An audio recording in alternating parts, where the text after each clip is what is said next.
조선시대의 왕궁을 지키던 군대 수문군. 덕수궁의 수문장 교대 의식은 일상에서 매일 마주칠 수 있는 역사의 한 장면이다. 도심 한복판에서 만나는 살아있는 역사. 조선에서 근대까지 이어지는 파란만장했던 덕수궁의 운명적인 이야기가 시작된다.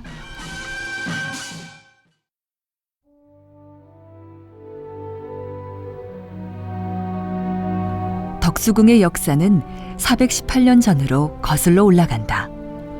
덕수궁이 조선의 역사 전면에 처음 모습을 드러낸 것은 임진왜란을 통해서다. 1592년 조선을 침략한 일본군에 밀려 한양을 내주었던 조선의 14대 임금 선조. 한양에 다시 돌아왔을 때 궁궐이 소실돼 마땅히 거처할 곳이 없었다.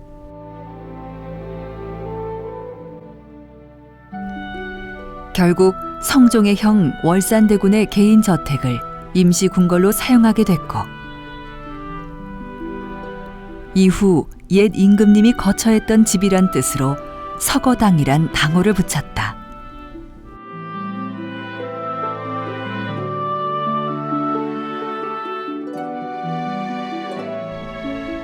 궁궐 건축물로는 드물게 단청을 하지 않은 소박한 살림집 같은 모습을 지닌 서거당.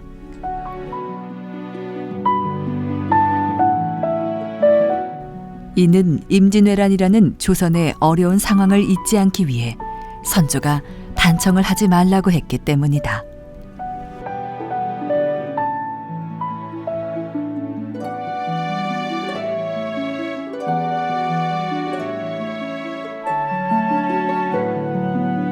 선조 때부터 서둘렀던 창덕궁 중건이 1609년 광해군 즉위 후 완공되었다.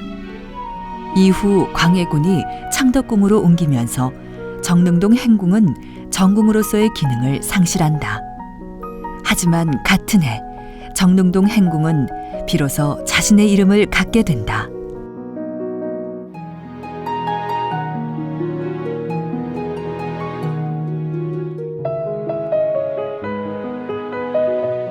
나라의 운을 기린다라는 뜻으로 경운이라는 이름을 붙였다.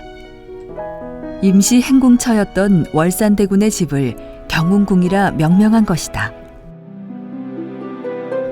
그리고 광해군은 창덕궁을 정궁으로, 경운궁을 이궁으로 삼았다.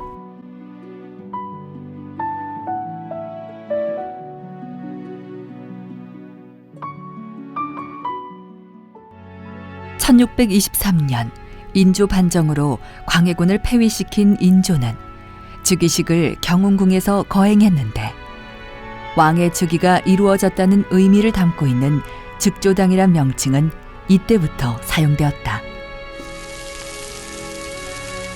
인조는 경운궁을 원래 주인에게 돌려주고 창덕궁으로 거처를 옮긴다. 조선 중기 파란만장한 역사의 현장이었던 경운궁. 이후 270여 년 동안 궁궐의 역할을 하지 못하고 경운궁은 고종 때부터 다시 모습을 드러낸다. 1895년 명성황후가 시해당하는 의미사변이 일어난다. 이후 러시아 공사관으로 피신했던 고종이 경운궁으로 황궁했고, 의미사변 이후 미뤄왔던 명성황후의 국장이 치러졌다.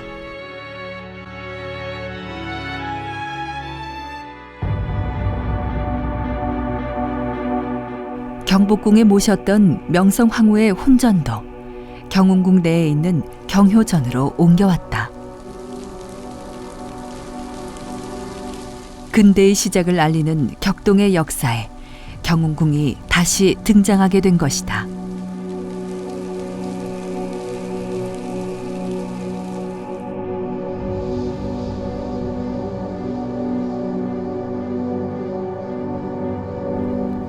(1897년) 고종은 대한제국의 선포를 알린다.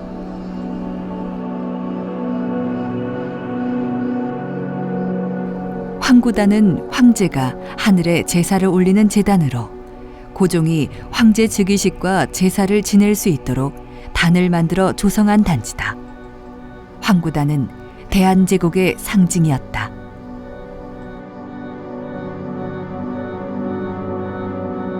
황구단의 건설은 중국과 대등한 자주국임을 대외적으로 알리는 것이었다.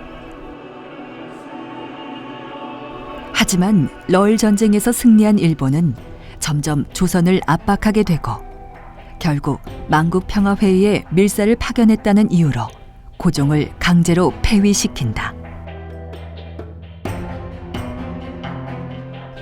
한일 강제 병합 후 고종은 덕수궁 함령 전에 유폐되었다. 그러면서 궁궐의 이름을 경운에서 덕을 누리며 오래 살라는 뜻의 덕수로 바뀌었으니 왕조의 운명과 함께 경운궁의 이름이 바뀌게 된 것이다. 1919년 1월 12일 고종 황제가 덕수궁 함령전에서 승하한다. 고종의 죽음이 일제의 독살이라는 소문이 퍼지기 시작하면서 반일 감정은 극에 달했고 결국 그의 3.1운동으로 이어졌다.